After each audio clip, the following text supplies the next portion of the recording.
नमस्कार साथियों, एक बार फिर आप सभी का स्वागत है एड्यूटेनमेंट शो पर, जहां हम लेकर आए UP TET C TET super TET 2020 की श्रृंखला और जिसमें हमारा आज का विषय है बाल विकास एवं मनोविज्ञान। देखिए दोस्तों, आज हम लेकर आए सुपर 30 अति महत्वपूर्ण प्रश्न बाल मनोविज्ञान के, जो कि परीक्षा की दृष्टि से बहुत ही ज़्यादा महत्वपूर्ण है। देखिए ये प्रश्न जो है विगत वर्षों में पूछे गए हैं। आगामी जो टेट की परीक्षा है, सुपर टेट की परीक्षा है और सी टेट की परीक्षा है, उसके लिए बहुत ही ज़्यादा महत्वपूर्ण होने वाले हैं। तो वीडियो को शुरू से लेकर अंत तक पूरा देखिएगा। अगर आप हमारे चैनल पर नए हैं तो हमारे चैनल को सब्सक्राइब करके बेल आइकन अवश्य दबा दें, जिससे आने वाली वीडियोस का नोटिफिकेशन आपको मिलता रहे।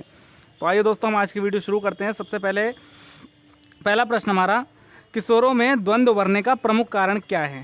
किशोरों में द्वंद्व उभरने का प्रमुख कारण क्या है? तो इसके विकल्प हैं आपका पीढ़ियों का अंतर, अवसरों की प्रतिकूलता, निराशा तथा निस्सहायता और किशोर अवस्था में स्वप्न दर्शन। देखिए दोस्तों, इसका पहले आप सोचिए इसका क्या विकल्प हो सकता है, क्या उत्तर हो सकता है। तो देखिए दोस्तों, इसका विकल्प होगा बी विकल्प होगा आपका अवसरों की प्रतिकूलता। देखिए अवसर हर किसी को मिलते हैं, खास करके किशोर अवस्था में अगर बात करें तो जो अवसर आते हैं अगर वो उनके अनुकूल नहीं है, मतलब वो प्रतिकूल हैं, तो निश्चित रूप से उनके अंदर जो है द्वंद्व पैदा हो जाता है। तो इस द्वंद्व उत्पन्न होने का प्रमुख कारण है अवसरों की प्रतिकूलता। अगला प्रश्न है, जब बच्चे को कोई नियम या सिद्धांत सिखाना हो तो क्या करेंगे? तो आगमन विधि, निगमन विधि, विश्लेषण विधि या कहानी कथन विधि, कौन सी विधि का अध्यापक प्रयोग करेगा? तो देखिए दोस्तों, अगर किसी नियम या सिद्धांत को सिखाना हो तो अध्यापक के लिए सबसे आसान या सबसे बढ़िया विधि जो है आपकी आगमन विधि होती है। कौन सी? आगमन विधि। अगर किसी बच्चे को कोई नया नियम या सिद्धांत सिखाना है। आगे बढ़ते हैं। भूल भुलैया परीक्षण के लिए उपयुक्त आयु, भूल भुलैया परीक्षण के लिए उपयुक्त आयु आपके ऑप्शन है 10 से 16 वर्ष, 6 से 14 वर्ष, 1 से 3 वर्ष या 5 से 10 वर्ष। तो देखिए प्रश्न संख्या 3 का विकल्प जो है आपका डी 5 से 10 वर्ष सही होगा। देखिए भूल भुलैया परीक्षण में बच्चे की जो आयु वर्ग है वो 5 से 10 वर्ष होना चाहिए। अगला है, छोटी कक्षाओं में शिक्षक की सबसे महत्वपूर्ण विशेषता क्या होनी चाहिए? पढ़ाने की उत्सुकता, धैर्य व दृढ़ता, शिक्षा विधियों का ज्ञान या मानक भाषा का ज्ञान। तो देखिए फोर्थ का जो आपका ऑप्शन होगा बी, धैर्य व दृढ़ता। देखिए दोस्तों, जो छोटी कक्षाओं में शिक्षक पढ़ाता है उसके लिए सबसे ज़्यादा जरूरी चीज़, ज्ञान से भी ज़्यादा जरूरी चीज़ है धैर्य एवं दृढ़ता, कि आपके अंदर वो पेशेंस हो कि आप बच्चे को सिखा पाएँ। देखिए छोटा बच्चा होता है, सीखने में समय लगता है, तो अगर आपके अंदर पेशेंस नहीं है तो आप एक बेस्ट टीचर नहीं बन पाओगे। तो इसका विकल्प होगा बी, धैर्य एवं दृढ़ता। नेक्स्ट क्वेश्चन आपका, बालक में सामाजिक भावना का विकास जन्मजात होता है। आप इस कथन से क्या हैं? पूर्णतः सहमत हैं, संभवतः सहमत हैं, असहमत हैं या कुछ सीमा तक सहमत हैं? क्या है, फिर से देख लीजिए। बालक में सामाजिक भावना का विकास जन्मजात होता है, तो 5 का क्या होगा? सी होगा। देखिए दोस्तों, अगर हम वर्तमान परिदृश्य की बात करें, वर्तमान क्या मतलब बालक की बात करें, तो ये जो सामाजिक भावना का विकास है ये जन्मजात कभी नहीं हो सकता। ये चीज़ें सामाजिक परिवेश से और वातावरण से बच्चा सीखता है, अर्जित करता है, तो ये जन्मजात कभी नहीं हो सकता। इसलिए इससे हम पूर्णतः असहमत हैं, सी विकल्प आपका सही होगा। नेक्स्ट क्वेश्चन है आपका, एक बालक को संतुलन, सुधरेपन और स्वच्छता का अनुपालन करता है, यह सूचक है। देखिए एक बालक जो है संतुलन, सुधरेपन और स्वच्छता का अनुपालन करता है, वह किसका सूचक है?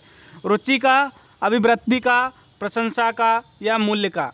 देखिए संतुलन, सुधरापन और स्वच्छता। देखिए दोस्तों, अगर बात करें तो प्रश्न संख्या 6 का विकल्प होगा सी, ये किसका है? प्रशंसा का। देखिए दोस्तों, ये मूल्य हो सकते थे, लेकिन यहाँ पे बाल्यावस्था की बात हो रही है, तो ये क्या होता है, बच्चे को प्रेरक करते हैं। प्रेरक के लिए क्या है, उसे प्रशंसा या दंड, देखिए दोनों चीज़ें प्रेरक हैं। तो बच्चे के अंदर अगर ये सारी चीज़ें हैं तो दैट मीन्स उसको क्या है, प्रशंसा की वजह से वो सारी चीज़ें कर रहा है।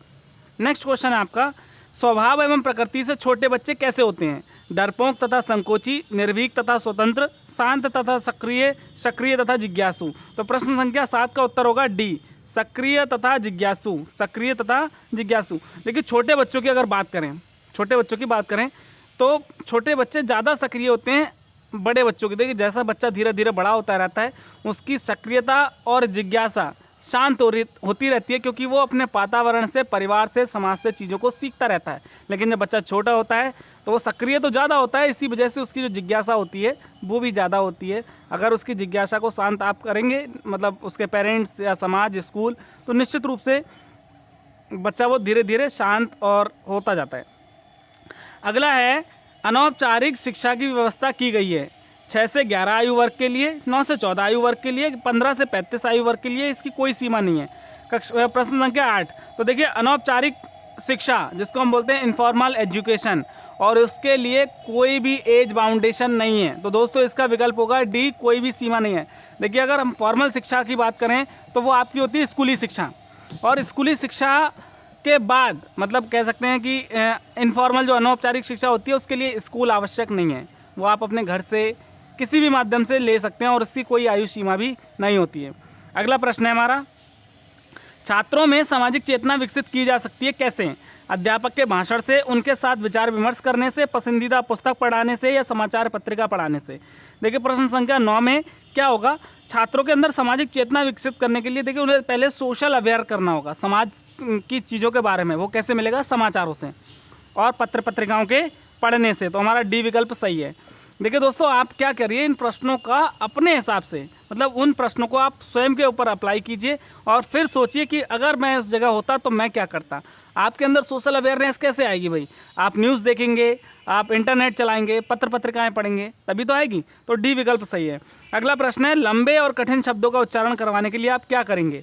ऐसे शब्द बार बार बुलवाएंगे, शब्दों को खंडों में बांटकर बुलवाएंगे, मिलते जुलते उच्चारण वाले शब्द पहले बुलवाएंगे, या ए और बी दोनों। तो देखिए प्रश्न संख्या 10 का क्या होगा? डी। देखिए दोस्तों जब लंबे और कठिन शब्द आते हैं तो इसके लिए कई तरह के होते हैं वैसे तो, लेकिन यहाँ पे क्या है, 2 विकल्प हमारे सही हैं। पहला कि ऐसे शब्दों को बार बार, कि बच्चा जो गलती है उसको सुधारे, बार बार रिपीट करेगा तो वही सुधारेगा। दूसरा है अगर वो नहीं तब भी बोल पा रहा है तो हम क्या करेंगे, उस शब्द के 2 या 3 या 4 जो भी हैं खंड कर देंगे और फिर बच्चे को उससे कहेंगे तोड़ तोड़ कर पढ़े और फिर बाद में सबको मिला दे। तो ये ए और बी ऑप्शन दोनों है, तो डी विकल्प आपका सही है। अगला प्रश्न हमारा प्रश्न संख्या 11, राष्ट्रीय साक्षरता मिशन की देन है, क्या देन है भाई? कोठारी कमेटी, राधाकृष्णन आयोग, राष्ट्रीय शिक्षा नीति, या मुदालियर आयोग। तो देखिए प्रश्न संख्या 11 का है राष्ट्रीय शिक्षा नीति। देखिए दोस्तों राष्ट्रीय शिक्षा नीति 1986 जो है राष्ट्रीय साक्षरता मिशन की देन कही जा सकती है। अगला प्रश्न है, माध्यमिक छात्रों के लिए स्वकेंद्र परीक्षा प्रणाली उपयुक्त है क्योंकि? क्यों उपयुक्त है भाई? स्वकेंद्र परीक्षा प्रणाली मतलब परीक्षा जो है उनके केंद्र पर कराना, विद्यालय से दूर नहीं जाना पड़ता, नकल में सुविधा होती है, अपने केंद्र पर अनुशासित रहते हैं, दूसरे परीक्षा केंद्र पर छात्र निराश हो जाते हैं। देखिए प्रश्न संख्या 12 का क्या विकल्प होगा?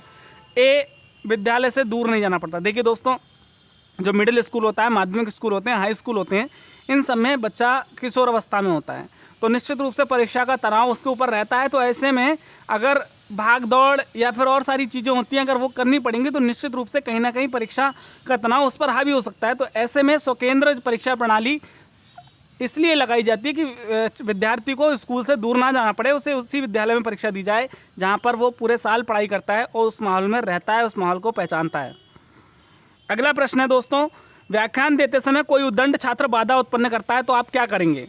उसे दंड देंगे, कक्षा से बाहर निकाल देंगे, चुप रहने के लिए कहेंगे, या धैर्यपूर्ण तरीके से उसकी बात सुनेंगे? तो देखिए प्रश्न संख्या 13 का उसका विकल्प होगा डी, धैर्यपूर्ण तरीके से उसकी बात सुनेंगे। देखिए दोस्तों जब आप कोई भी लेक्चर दे रहे होते हैं तो बच्चे की कैटेगरी होती है, बच्चे हर तरीके के, आपकी क्लास में हर तरीके के बच्चे मौजूद होंगे।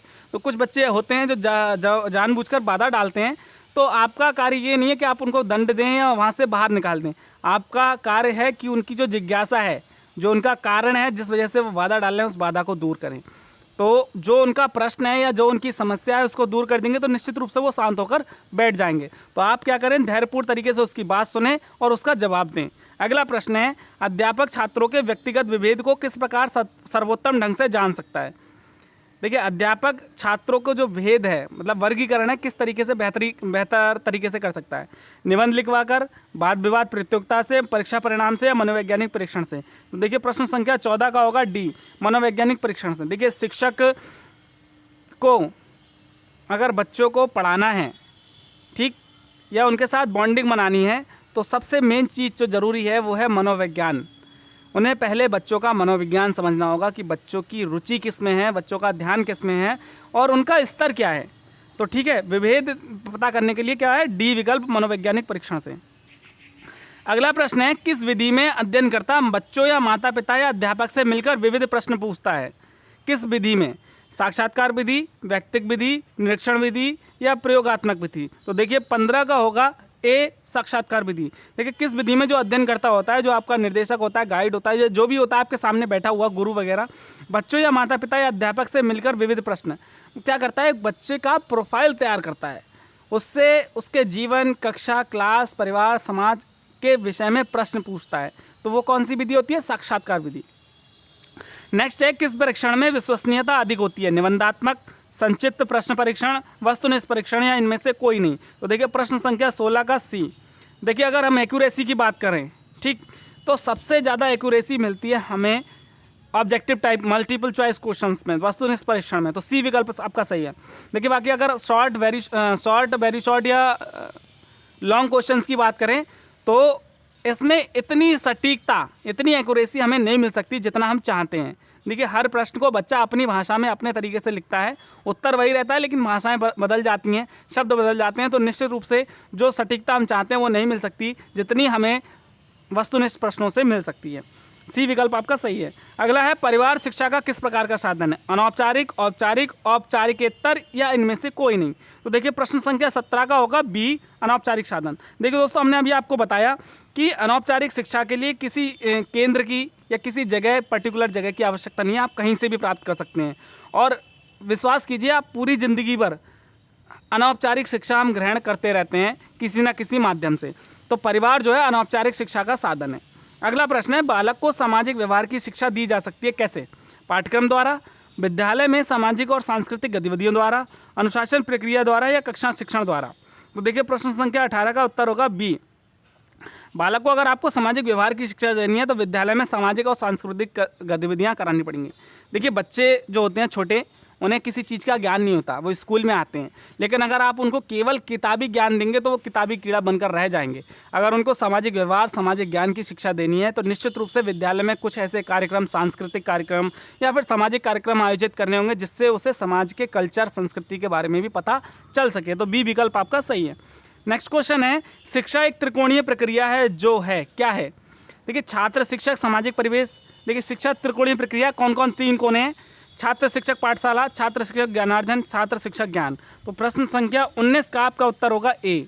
देखिए शिक्षा एक त्रिकोणीय प्रक्रिया है, सभी मानते हैं, और उसके जो तीन कोण हैं कौन कौन से हैं, छात्र, शिक्षक और सामाजिक परिवेश। देखिए पूरी शिक्षा व्यवस्था जिस परिवेश या वातावरण के इर्द गिर्द चल रही है वो, और छात्र और शिक्षक, ये तीन लोग जो है मिलकर एक किसका रचना करते हैं, शिक्षण का। अगला है, अध्यापक छात्रों में सामाजिक व नैतिक मूल्य संप्रेषण कर सकता है कैसे, मूल्यों पर भाषण देकर, दृश्य श्रव्य कार्यक्रम दिखाकर, पाठ्य सहगामी क्रियाओं की अधिकता से, धार्मिक बातें बताकर। तो देखिए प्रश्न संख्या 20 का होगा सी, पाठ्य सहगामी क्रियाओं की अधिकता से। देखिए सामाजिक और नैतिक मूल्यों का विकास करना है तो पाठ्य सहगामी क्रियाएं क्या होती हैं, को करिकुलर एक्टिविटीज़। मतलब बहुत सारी देखिए स्कूलों में प्रतियोगिताएं होती हैं, वक्तृत्व प्रतियोगिता, लेखन प्रतियोगिता, सुलेख प्रतियोगिता, ठीक, तमाम सारे वाद विवाद, भाषण, निबंध। तो उन सब चीज़ों का जो मुख्य उद्देश्य है बच्चों के अंदर नैतिक मूल्यों का विकास करना, वो इसी के द्वारा संभव है, मतलब ये पाठ्य सहगामी को करिकुलर एक्टिविटीज़ के द्वारा। सी विकल्प आपका सही है। नेक्स्ट क्वेश्चन है, मनोविज्ञान की सबसे प्राचीनतम विधि कौन सी है, बहिर्दर्शन विधि, प्रश्नावली विधि, व्यक्तिक इतिहास विधि या प्रायोगिक विधि। तो प्रश्न संख्या 21 का विकल्प है ए, बहिर्दर्शन विधि। देखिए मनोविज्ञान की सबसे जो प्राचीन विधि है बहिर्दर्शन। देखिए इस विधि में क्या होता है कि किसी व्यक्ति के बाहरी रूप को, मतलब उसका हाल चाल भाव देखकर हम क्या करते हैं, उसका मनोविज्ञान पता करते हैं। अगला प्रश्न है, बाल्यावस्था में बच्चा सबसे अधिक रुचि किस में रखता है। तो देखिए प्रश्न संख्या 22 का उत्तर है बी, कहानी। देखिए छोटी अवस्था की बात करें तो लेखन, निबंध, नाटक और कहानी में से बच्चा जो है सबसे ज़्यादा रुचि रखता है कहानी में। कहानी को बच्चा बड़े रुचि के साथ, बड़े इंटरेस्ट के साथ सुनता है और वो चीज़ें क्या उसके मस्तिष्क पटल पर अंकित होने लगती हैं धीरे धीरे। जैसे एक बार में तो नहीं हो सकता, लेकिन हाँ 2 बार 3 बार जब बच्चा उसमें रुचि लेगा, उसको बार बार पढ़ेगा तो निश्चित रूप से वो कहानी के पात्र जो हैं उसके मस्तिष्क में उनकी छवि बन जाती है और वो चीज़ें उसके समय में मस्तिष्क में लंबे समय तक याद रहती हैं। अगला प्रश्न है, ज्ञानात्मक विकास के साथ निम्न में से किसका नाम जुड़ा है, पेस्थोलॉजी, मिलर, पियाजे या उपरोक्त सभी। तो प्रश्न संख्या 23 का है उत्तर सी। देखिए ज्ञानात्मक विकास से संज्ञानात्मक विकास का सिद्धांत दिया था पियाजे ने, तो इनका नाम सबसे पहले जुड़ा है।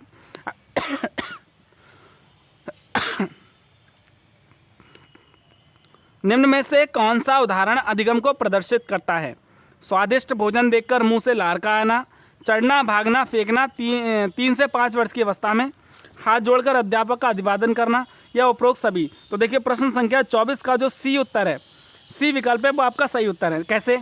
देखिए उदाहरण अधिगम को प्रदर्शित करता है। देखिए बाकी सारी चीज़ें अधिगम को प्रदर्शित नहीं करती। हाथ जोड़कर अध्यापक का अभिवादन करना, ये चीज़ बच्चा सीखता है।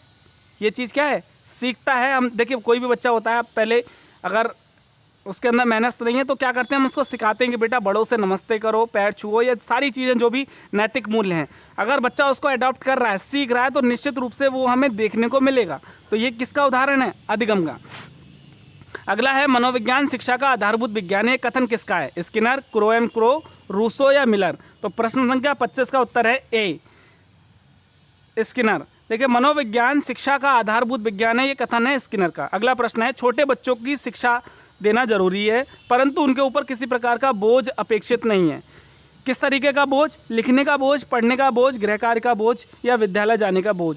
तो प्रश्न संख्या 26 का है सी, गृह कार्य का बोझ। देखिए छोटे बच्चों को अवश्य पढ़ाइए, लेकिन उनके ऊपर जो होमवर्क का बर्डन है वो कम से कम होना चाहिए, ठीक है? वरना क्या होगा, उसका दुष्प्रभाव क्या होगा? बच्चा जो है उस चीज़ को निगेटिव तरीके से लेगा और उसकी जो है रुचि कम होती चली जाएगी। आप धीरे धीरे कक्षा के हिसाब से गृह कार्य को बढ़ाते जाइए, बच्चा रुचि लेगा। लेकिन आप अगर एकदम से उसके ऊपर गृह कार्य का वर्णन डाल देंगे तो निश्चित रूप से वो उसकी रुचि जो है हटने लगेगी। सी विकल्प आपका सही है। अगला है प्रभावी संप्रेषण संभव हो सकता है श्रोता के स्तर को जानकर, आपके उचित शब्द के प्रयोग से, आपके विस्तृत ज्ञान से, या जोर से बोलकर? तो देखिए प्रश्न संख्या 27 का विकल्प होगा श्रोता के स्तर को जानकर, ए विकल्प। देखिए प्रभावी संप्रेषण, इफेक्टिव कम्युनिकेशन कैसे हो सकता है? श्रोता के स्तर, देखिए जो श्रोता होता है ना, एक होता है वक्ता, एक होता है श्रोता। तो वक्ता अपनी बात कहता रहता है, लेकिन जो सामने बैठे हुए श्रोता हैं वो मोटिवेट करते हैं वक्ता को कि उसे कितनी देर तक बोलना है। अगर श्रोता उस चीज़ में रुचि ले रहे हैं तो निश्चित रूप से उससे वक्ता का मनोबल बढ़ेगा, लेकिन अगर उसका कहीं नेगेटिव इफेक्ट दिखा तो निश्चित रूप से उसका मनोबल डाउन होगा और जो संवाद हुआ या कम्युनिकेशन हुआ, संप्रेषण हुआ, वो प्रभावी नहीं हो पाएगा। नैतिक शिक्षा का उत्तरदायित्व तो होना चाहिए स्कूल के ऊपर, समाज के ऊपर, अभिभावक के ऊपर, या धर्मगुरु के ऊपर? तो प्रश्न संख्या 28 का विकल्प है ए, स्कूल के ऊपर। देखिए बच्चा परिवार में रहता है, हम सभी मानते हैं, और ये जिम्मेदारी भी होती है माँ बाप की कि उसके अंदर नैतिक मूल्यों का विकास करें। लेकिन बच्चा जब स्कूल जाता है और वो समाज के लोगों से मिलता है, समाज के अन्य दूसरे छात्रों से, गुरुओं से मिलता है, तो वो उनका प्रभाव उसके ऊपर ज़्यादा पड़ता है। तो ये स्कूल की जिम्मेदारी होनी चाहिए कि नैतिक शिक्षा बच्चे को दी जाए। नेक्स्ट क्वेश्चन है विद्यालय में खेलों का आयोजन का उद्देश्य क्या होता है? छात्राओं को किसी कार्य में लगाना, शरीर को हष्टपुष्ट बनाना, प्रतियोगी खेलों के लिए तैयारी करना, बालक का सर्वांगीण विकास करना? तो प्रश्न संख्या 29 का डी है, बालक का सर्वांगीण विकास करना। देखिए शिक्षा का अगर उद्देश्य कहें तो भी यही है, और खेलों का उद्देश्य अगर हम बात करें तो भी यही है कि बालक का किसी भी तरीके से सर्वांगीण विकास हो, ठीक है? और इसके लिए सभी छात्रों को पर्याप्त और उचित मौके मिलने चाहिए। नेक्स्ट क्वेश्चन है विद्यालय के सभी कार्यक्रमों में भाग लेना चाहिए क्योंकि इससे क्या होता है? सीखने का अवसर मिलता है, व्यक्तित्व का विकास होता है, आत्मविश्वास के विकास में सहायता मिलती है, ये सभी। तो देखिए दोस्तों 30 का विकल्प होगा डी। निश्चित रूप से विद्यालय के कार्यक्रम में जो करिकुलर एक्टिविटीज़ होती हैं उनमें भाग लेने से सीखने का अवसर मिलता है, व्यक्तित्व में विकास होता है और आत्मविश्वास के विकास में भी सहायता मिलती है। सारी चीज़ें हमारे अंदर आती हैं, तो निश्चित रूप से इसका बहुत फ़ायदा मिलता है। तो दोस्तों ये थी आज की वीडियो हमारी। आशा करते हैं वीडियो आपको पसंद आएगी, आपके काम आएगी। अगर आपको वीडियो अच्छी लगे तो इसे लाइक करें, ज़्यादा से ज़्यादा शेयर करें और हमारे चैनल को सब्सक्राइब करें। Thank you for watching our video. Thank you very much.